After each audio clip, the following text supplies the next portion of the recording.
جب جنوبی کیلیفورنیا کے ایک علاقے کے اسکولز کی انتظامیہ نے اسرائیلی فلسطینی تاریخ کے بارے میں ایک کورس متعارف کرانے کا اعلان کیا تو مقامی طالبہ آیا میتا کا خیال تھا کہ اس سے لوگوں کو ان کے فلسطینی پس منظر کو بہتر طور پر سمجھنے میں مدد مل سکتی ہے۔ مجھے وضاحت کرنی پڑتی ہے کہ فلسطین کیا ہے، فلسطین کہاں ہے۔ کوئی نہیں جانتا، کچھ نقشے کی طرح۔ اس سے مجھے ایسا محسوس ہوتا ہے کہ اگر وہ نہیں دیکھ رہے تو میری شناخت کیا ہے۔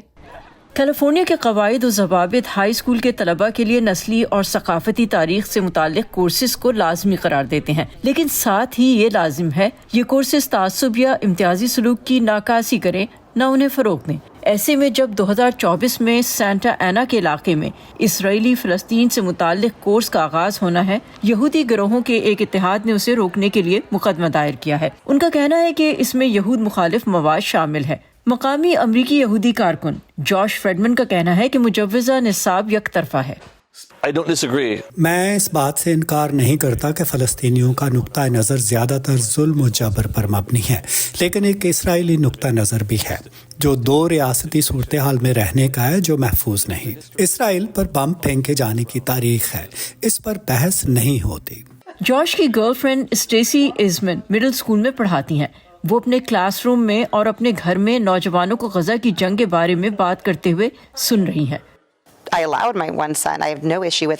میں نے اپنے ایک بیٹے کو اجازت دی ہے۔ مجھے اس کے یہ کہنے پر کوئی مسئلہ نہیں کہ جس طرح اسرائیل نے زبردست طریقے سے جوابی کارروائی کی، وہ اس سے اتفاق نہیں کرتا۔ وہ اپنی رائے میں بہت مضبوط تھا، مگر وہ یہ بھی مانتا ہے کہ اسرائیل کو اپنا تحفظ کرنا ہے۔ انہیں اپنے شہریوں کی اسی طرح حفاظت کرنے کی ضرورت ہے جس طرح فلسطین کو اپنے شہریوں کے لیے تحفظ درکار ہے۔ Greater Los Angeles council on American Islamic relations اس علاقے کے اسکولوں پر زور دے رہی ہے کہ وہ کورس کو ویسے ہی رکھیں جیسے ہے۔ بیونا پارک شہر کی کمشنر میروٹ جودے کا کہنا ہے کہ نصاب سے فلسطینی جدوجہد کو بہتر طریقے سے سمجھنے میں مدد ملے گی۔ فلسطین مخالف، عرب مخالف اور اسلام مخالف بیان بازی ہر طرف پھیل رہی ہے، اور میں تسلیم کرتی ہوں کہ یہود مخالفت بھی ہے، لیکن فرق یہ ہے کہ مجھے ہولوکاسٹ کے بارے میں پڑھایا گیا تھا۔ میں نے ہمیشہ اپنے یہودی بھائیوں اور بہنوں کے مصائب کو محسوس کیا ہے۔ میں نے این فرینک کی ڈائری پڑھی ہے، لیکن میرے لیے کچھ بھی نہیں ہے۔ میری کمیونٹی 75 سالوں سے ظالمانہ قبضے کا شکار ہے، اور اس کو حقیقی معنوں میں تسلیم نہیں کیا جاتا۔ سینٹا اینا علاقے کے اسکولوں کی انتظامیہ نے مقدمے پر تبصرہ کرنے سے گریز کیا ہے۔